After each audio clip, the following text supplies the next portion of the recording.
Shalom Pak Bambang, saya mau izin bertanya, apakah Trinitas itu Bapa, Putra, dan Maria? Mohon pencerahannya. Maria. Bapa, Putra, Maria. Begini, Trinitas di tanah Arab. Mula-mula ketika gereja mula-mula di Yerusalem, kata Nosrim, Nasrani, dan kata Kristianos, Kristiani, itu dipakai dua-duanya.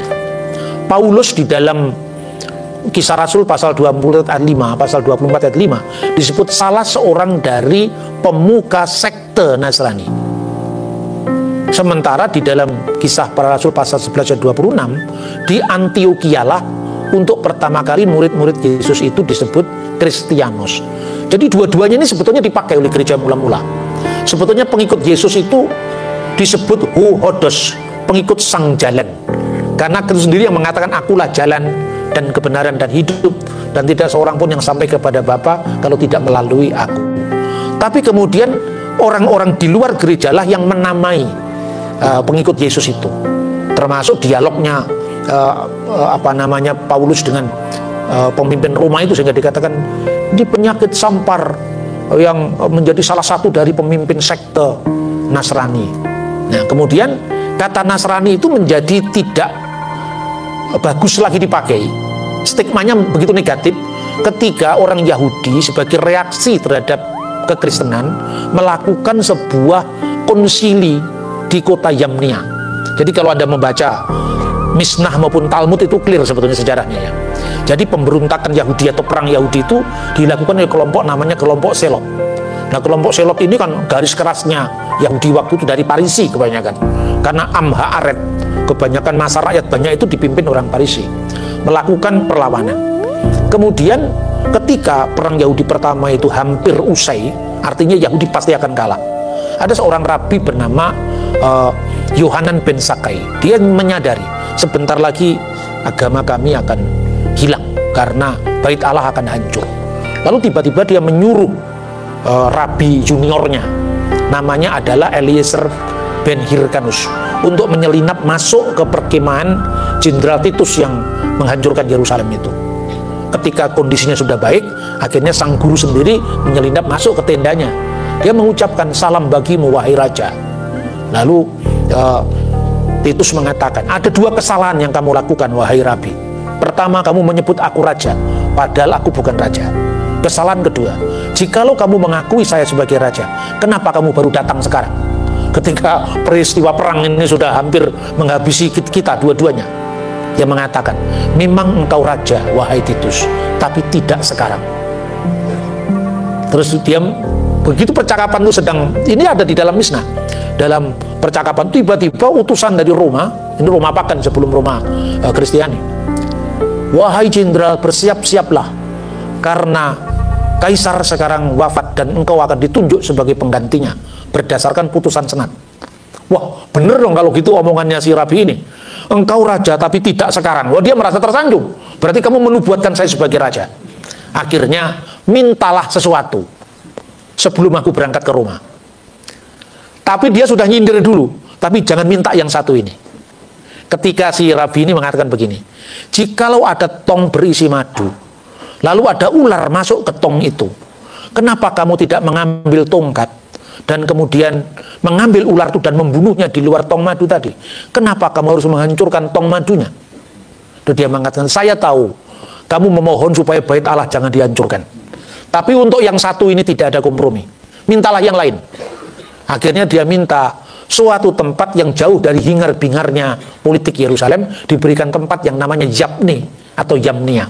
Disitulah Yudaisme tanpa bait suci, Yudaisme tanpa Yom Kippur, Yudaisme tanpa upacara penebusan. Nah, sekarang upacara penebusan itu diteruskan oleh gereja yang namanya sakramen Ekaristi itu, ya toh? Makanya kadang-kadang kita ini tidak melihat atau gagal melihat kesinambungan historisnya dari Yudaisme ini. Kemudian ketika, ini minta maaf saya harus bicara lebih detail ya, ketika isu-isu tentang kekristenan yang notabene juga sama-sama Yahudinya, saudara satu Taurat, mulai menggunakan Septuaginta sebagai dasar dari imannya, orang Yahudi mereaksi itu di sebuah konsili namanya Yabne. Itulah awal kenapa Septuaginta ditolak. Kira-kira seperti itu. Kenapa? Karena Septuaginta sangat jelas bicara tentang anak darah, perawan yang melahirkan seorang anak laki-laki, dan namanya akan disebut Emmanuel.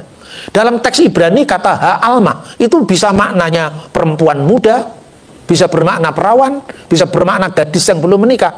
Tapi kata partenos dalam bahasa Yunani, Septuaginta, itu tidak punya makna lain kecuali sang perawan. Nah, itulah salah satu reaksinya. Ketika konflik antara Yahudi dengan Kristen ini sudah mulai memuncak, maka terbitlah sebuah kutukan di konsili Yahudi di Yabne tadi. Terkutuklah orang-orang Nosrim. Nah, sejak kata itu kata Nasrani tidak populer lagi. Karena orang Kristen tidak mau menerima stigma yang terkutuk. Dan yang dikutuk oleh Yahudi itu bukan hanya Nosrim. Parisi kan yang melakukan konsili itu. Yang dikutuk itu adalah Saduki, yang dikutuk itu Nasrani, yang dikutuk juga orang Eseni. Nah, itulah awalnya. Lebih parah lagi tahun 132 ketika perang Yahudi kedua.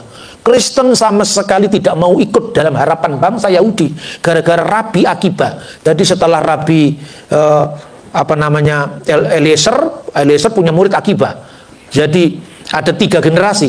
Itu Simon Bar Kokhba diangkat jadi Mesias.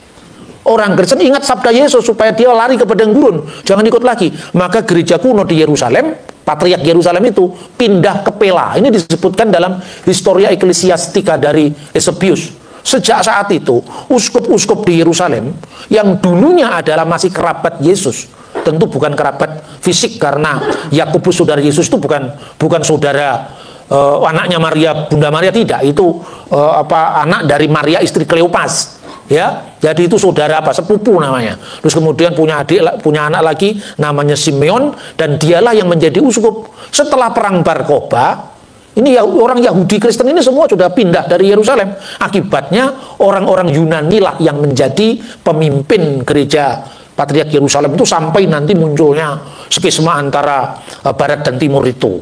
Nah, tapi apa yang penting di sini ketika orang-orang Kristen non-Yahudi boleh tinggal di kota suci, tapi orang-orang Kristen latar belakang Yahudi tidak boleh tinggal di kota suci. Itu yang membuat perseteruan Yahudi Kristen semakin memuncak. Akhirnya terpisahlah gereja dari sinagog. Sejak saat itu kata Nasrani hilang peredaran dari gereja yang satu, kudus, Katolik, dan Apostolik.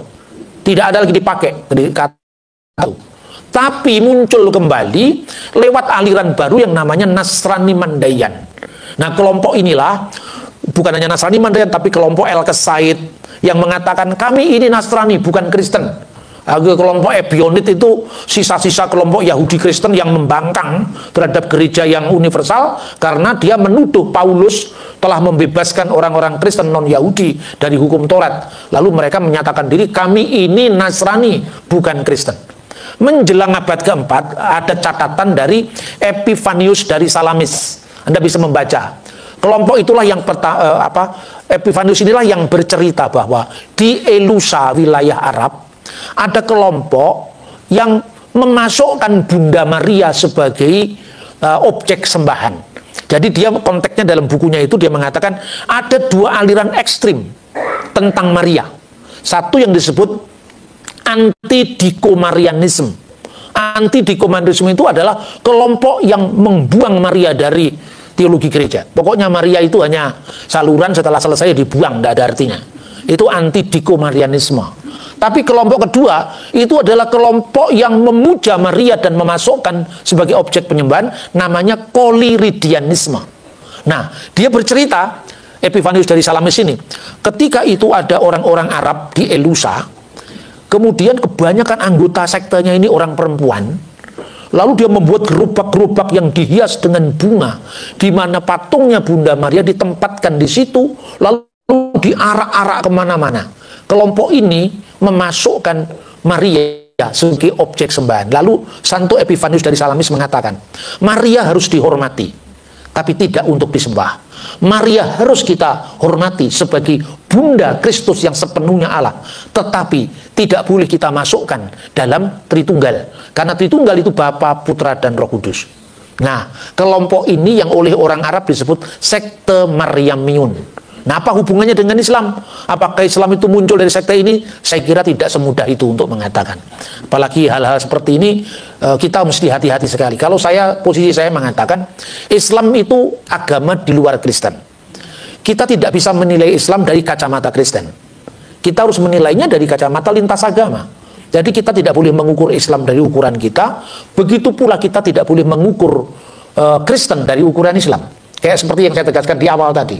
Ya, memang ini saya akan kutipkan salah satu dari penafsir Quran yang cukup terkenal di awal abad 20, namanya Tafsir Al-Qasimi. Ya, Tafsir Al-Qasimi itu mengatakan begini, kalau kita mempelajari munculnya kultus terhadap Bunda Maria yang berlebihan di tanah Arab, inilah salah satu yang direaksi oleh Al-Quran. Mohon maaf, saya ini tidak pendapat saya hanya segera mengutip Tafsir Al-Qasimi. Nanti jangan di YouTube kan. Ya, Pak Bambang mengutip ini, wah jangan. Saya kadang-kadang hati-hati sekali kalau begini. Tafsir Al-Qasimi, dia mengatakan begini. Coba kita lihat redaksinya ayat Quran. Misalnya, siapa yang kafir di mata Islam itu? Laqad kaffara alladziina qalu innallaha salisu salasya. Sungguh telah kafirlah orang yang berkata bahwa Allah itu ketiga dari yang tiga.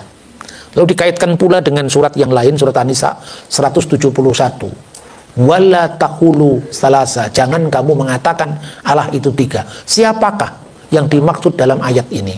Lalu Al-Qasimi merujuk pada surat Al-Maidah 116, di mana pada hari kiamat nanti Isa akan ditanya oleh Allah, wahai Isa, a'anta khulta linnasit takhiduni wa umiya ilahaini min dunillah. Isqallallahu, wah, ketika Allah berfirman, wahai Isa, ya Isa, apakah kamu berkata pada sesama manusia, a'anta khulta linnasit takhiduni, jadikanlah aku wa umiya dan ibuku ilahaini menjadi dua sembahan, dua ilah min dunillah selain Allah. Lalu Isa menjawab, bukan, Maha Suci Allah, dan seterusnya. Kata Al-Qasimi, ayat ini merujuk kepada sekte Maryamiyun. Nah, sekte Maryamiyun itulah yang oleh Santo Epifanius dari Salamis disebut sekte Koliridianisme. Salah satu ekstrim yang memuja Bunda Maria, tidak bisa membedakan antara hiperdulia dengan proseki, penyembahan dengan pemuliaan. Ini yang terjadi. Nah, ini menjadi bahan-bahan dialog yang cukup baik, termasuk oleh Mas Mun'im Siri dalam bukunya Polemik Agama itu disebutkan tentang pentingnya kita melihat Quran itu tafsirnya tidak tunggal. Kekristenan juga kita membaca Alkitab itu tidak bisa diwakili oleh tafsir tunggal. Ini keragaman dalam penafsiran, tentu kita bisa melihat konteks sejarahnya. Dan yang begini, jangan jadi bahan perdebatan. Jadi biarlah menjadi bahan yang disimpan dalam hati tadi, seperti Bunda Maria, ya, disimpan dalam, kok direnungkan terus-menerus, bukan untuk tidak dipercayai. Itu saya kira. Kemudian, jadi Islam tidak hanya muncul karena reaksi terhadap satu ajaran tertentu, tapi ya memang dilihat secara lebih holistik lagi. Itu saya kira ya, mungkin begitu. Oke Pak Bambang, penjelasan Anda sangat mencerahkan dan menguatkan iman kami. Terima kasih, Tuhan Yesus memberkati.